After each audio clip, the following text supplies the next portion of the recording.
The most important signal in the market right now may not be coming from the NASDAQ, the semiconductor stocks, or the latest AI spending story. It may be coming from gold, silver, and the mining stocks. After a violent correction, the precious metals complex has started showing a reversal that deserves attention, because if this is a genuine bottom rather than another temporary bounce, the next move could be far more aggressive than most investors expect. And this is where the current setup becomes interesting. One prominent metals analyst is now arguing that gold could eventually reach $7,000 an ounce, and silver could reach $200 during this cycle. Those are extremely bullish forecasts, and they should absolutely be treated as forecasts rather than established facts. But the bigger question is not whether those exact numbers will be reached. The bigger question is whether the underlying market structure is actually setting up for another major leg higher.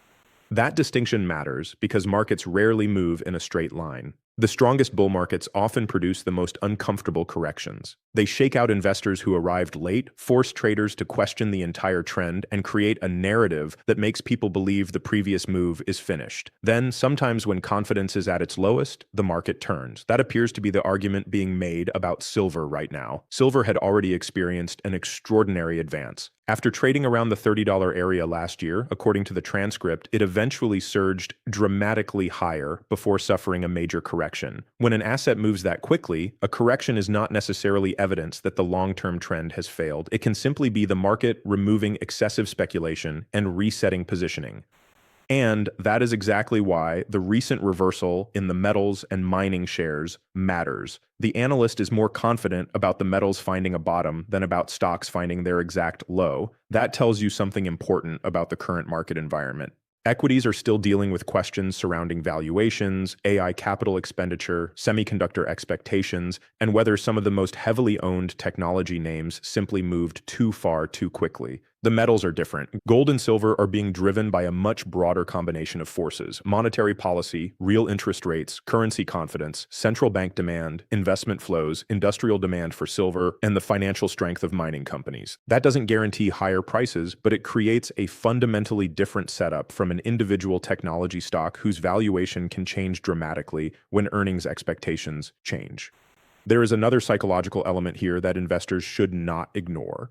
During a correction, technical analysts often identify another level where they believe the market must go before a bottom can form. Traders then wait for that lower target. Retail investors become increasingly bearish. Momentum indicators deteriorate. Headlines become more negative. But markets don't have to satisfy everyone's technical targets. Sometimes the bottom forms before the level everyone is waiting for. And if that is what is happening in precious metals now, the biggest risk may not be buying too early. It may be waiting for a perfect confirmation that never arrives, and then having to chase the market after it has already moved significantly higher. That is the key setup we need to examine next. Whether this reversal is simply a short-term bounce after a brutal sell-off, or whether gold and silver are actually preparing for another major advance. The biggest mistake investors can make with a correction like this is looking only at the chart and assuming history has to repeat itself. Silver has experienced major peaks and collapses before, particularly in 2011, and that naturally creates fear. When investors see a long consolidation followed by a sharp decline, they start asking whether silver could spend years below its previous highs. But the economic environment behind today's market is very different, and that is why the historical comparison needs to be handled carefully. The argument from the transcript is that today's precious metals market has a much stronger fundamental foundation than it had during previous cycles, and one of the clearest differences is the mining industry itself. For years, miners struggled with high costs, weak capital discipline, disappointing returns, and pressure from investors to stop spending aggressively. The result was an industry that could benefit from higher metal prices without necessarily generating exceptional free cash flow. That equation has changed dramatically during this bull cycle. When gold and silver prices rise while miners maintain disciplined spending, the increase in metal prices can flow disproportionately into operating cash flow. That is important because miners are not simply leveraged bets on the price of gold or silver. They are businesses. Their margins, balance sheets, production profiles, reserves, and capital allocation decisions all matter. And if the metal remains elevated, the strongest producers can generate enormous amounts of cash. Silver also has a fundamental characteristic that gold does not have to the same degree: industrial demand. Silver is not only a monetary and investment metal, it is also an industrial input used across electronics, electrical applications, solar technology, and other technologies. That creates a second source of demand beyond investment. This doesn't mean industrial demand automatically guarantees a $200 silver price. It doesn't. Prices can fall even when fundamentals remain strong, particularly when liquidity contracts or investors rush out of commodities. But it does mean the long-term demand equation is more complicated than simply asking whether investors want to own silver as a hedge. Gold has an additional structural support: central bank demand. Central banks have increasingly become an important force in the gold market, and their buying behavior can be very different from short-term speculative positioning. A retail trader may sell because a chart breaks support. A central bank's decision to accumulate reserves is based on much longer-term considerations. That difference matters during corrections. When speculative money leaves the market, prices can fall quickly, but if underlying strategic demand remains strong, the correction can eventually create an opportunity for another accumulation phase.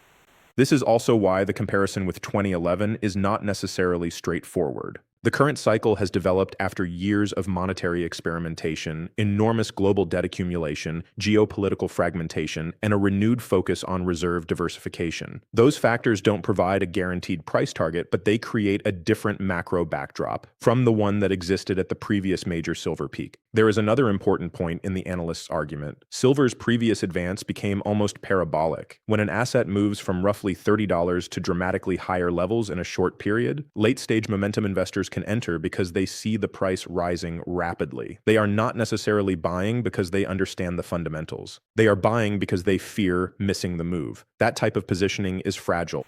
When the market reverses, those late buyers become sellers. A correction then feeds on itself. Falling prices create fear. Fear creates more selling, and technical breakdowns create another wave of selling. But once that forced selling is exhausted, the same market can behave very differently. That is why the question is no longer simply, how far can silver fall? The more important question is, how much speculative excess has already been removed, and what happens if the underlying fundamental demand remains intact? If the answer is that the market has already absorbed the worst of the forced selling, then this correction could eventually look less like the beginning of a long-term bear market and more like the reset that often occurs before the next major advance. The other side of this story is happening in equities, particularly in the technology and semiconductor sectors. And at first glance, that seems completely unrelated to gold and silver. But underneath the surface, there is a connection, because money moving out of one part of the market does not necessarily disappear. It can rotate into another. That is the central argument behind the recent market action. The semiconductor trade had experienced an extraordinary run. Some individual names had gained multiples of their previous values in a very short period. When an asset becomes extremely overbought after such a powerful advance, even a small change in expectations can trigger a much larger correction. Investors who accumulated enormous gains begin taking profits, while late buyers suddenly find themselves underwater. That combination creates volatility. And once prices begin falling, the narrative usually arrives afterward. Suddenly, investors start asking whether AI spending has gone too far. They question whether companies are spending enough to justify their valuations. They focus on capital expenditures at the major technology companies. They worry about financing requirements, future cash flows, and whether the enormous investment in data centers and computing infrastructure will generate sufficient returns. Those are legitimate questions. But there is an important difference between saying that the AI investment cycle has risks and saying that the entire technology bull market has ended. Markets frequently turn a normal correction into a dramatic story because investors need an explanation for the price action. The price falls first, the narrative follows. That distinction is particularly important for precious metals investors.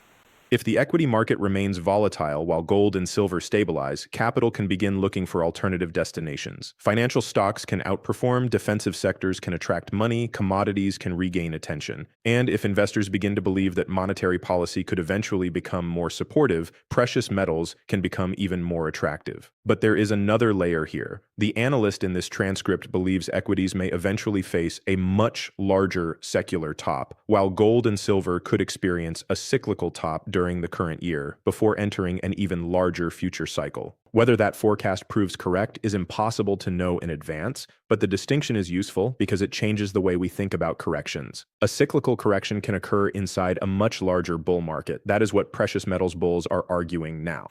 The recent decline in silver does not automatically invalidate the longer-term trend. In fact, if the market had become excessively crowded, a sharp decline may have been necessary to reset positioning. Weak hands leave, leveraged traders reduce exposure, momentum buyers disappear, expectations become less extreme. Then the market is left with investors who are willing to hold through volatility. This is where the miners become particularly interesting. If mining companies are generating stronger cash flows because of elevated metal prices, their share prices can eventually respond to that fundamental improvement. But the market often doesn't price that improvement immediately. Investors may remain focused on the previous correction, assuming that the miners will continue falling because they have already fallen. That creates the possibility of a disconnect between fundamentals and sentiment can change very quickly.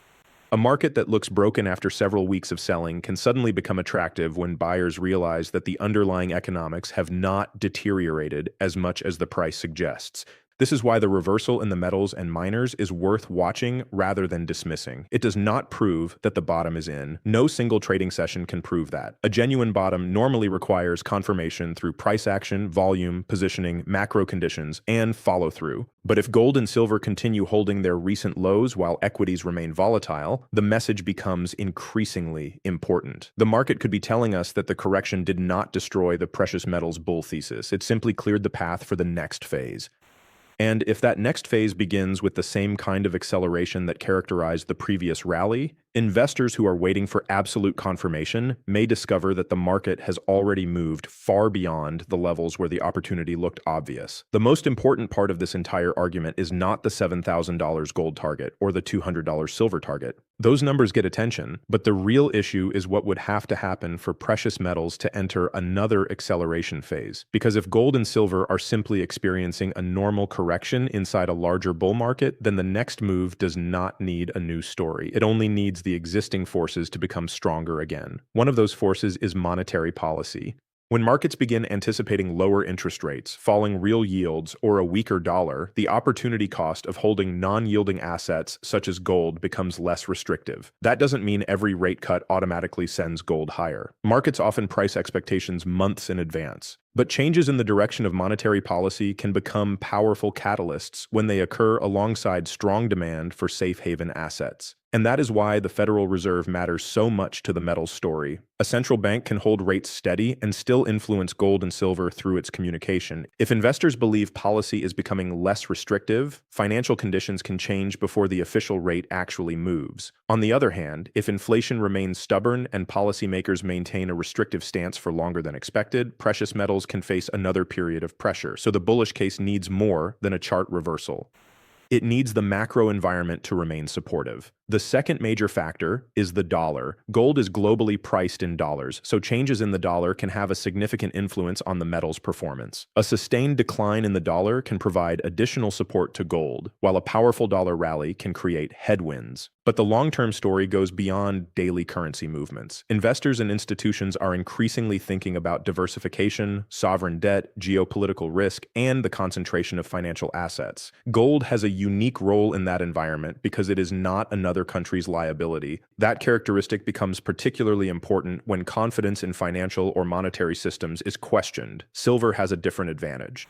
Its industrial role means that the metal can benefit from technological investment even when monetary demand is not the dominant driver. Electronics, electrification, renewable energy infrastructure, and other industrial applications create demand that can interact with investment demand. That combination can produce an unusually powerful setup. Imagine a scenario where investment demand for silver increases at the same time industrial demand remains strong. The market does not need an enormous increase in demand for the price to react dramatically if available supply is relatively constrained. And because silver is a smaller market than gold, investment flows can have an outsized impact on price. That is one reason silver can move much faster than gold during powerful bull phases. But there is an important warning here. A smaller market can move in both directions.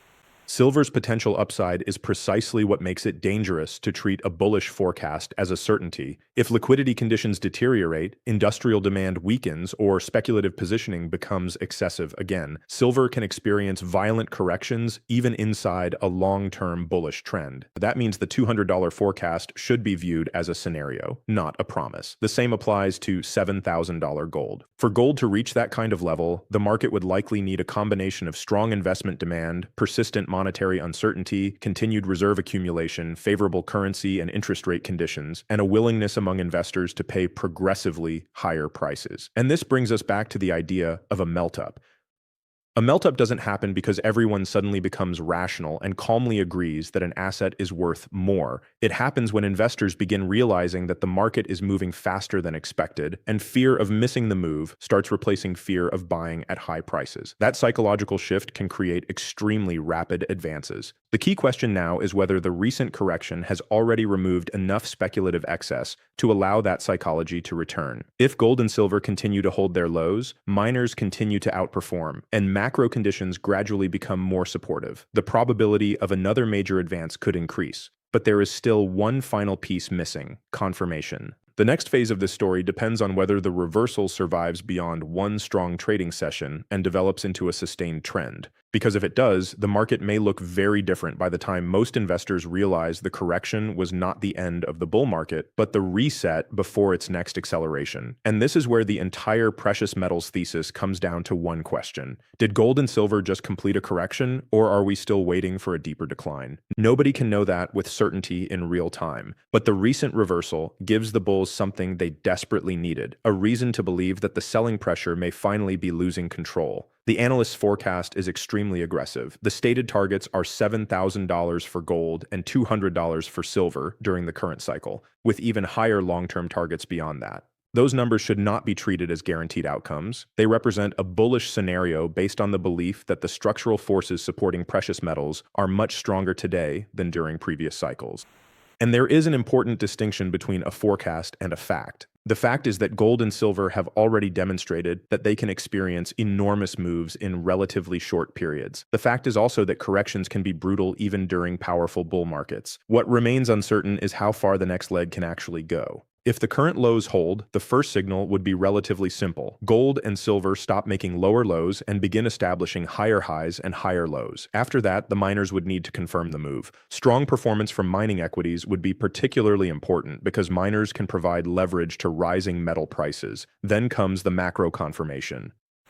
Investors will be watching Federal Reserve policy, real yields, the dollar, inflation expectations, central bank gold purchases, investment flows, and the health of the global economy. None of these factors operates in isolation, but when several begin moving in the same direction, precious metals can respond with surprising speed. Silver could be even more explosive. If investment demand returns, while industrial demand remains resilient, silver could move significantly faster than gold. But that same volatility means investors should expect sharp pullbacks, even if the long-term trend remains positive. This is why the idea of waiting for a perfect bottom can become dangerous, not because investors should blindly buy, but because markets rarely provide perfect confirmation at the exact lowest price. By the time every indicator turns positive, the price may already be substantially higher.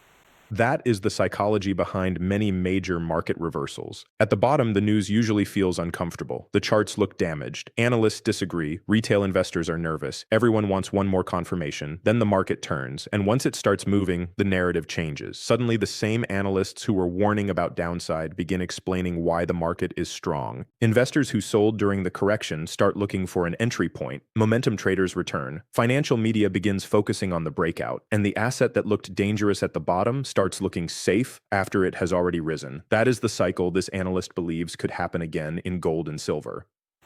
But there is another possibility that must be acknowledged. The reversal could fail. Gold and silver could retest their lows or fall further. Interest rates could remain higher for longer. The dollar could strengthen. Industrial demand could weaken. Or speculative positioning could once again become excessive. That is why the $7,000 and $200 targets should be viewed as a roadmap for one bullish scenario, not as certainty. Still, if the reversal continues to hold, the bigger message becomes increasingly difficult to ignore. The precious metals bull market may not be finished. It may simply be resetting. And if the next phase develops with anything close to the speed of the previous advance, the market could move from skepticism to euphoria much faster than investors expect. The difference between missing the move and participating in it may ultimately come down to understanding the signals before the narrative becomes obvious. So watch the lows, watch the miners, watch the dollar and real yields, watch Federal Reserve expectations, and most importantly, watch whether gold and silver begin producing sustained higher highs rather than another temporary bounce. Because if those confirmations arrive together, the question may no longer be whether precious metals have another major move ahead. The question may become how far that move can actually go. This is market analysis, not a guarantee of future prices. Do your own research, assess your own risk, and never treat a forecast as certainty. And if this reversal really is the beginning of the next precious metals acceleration, the investors who understand the setup today may look back very differently on this correction months from now.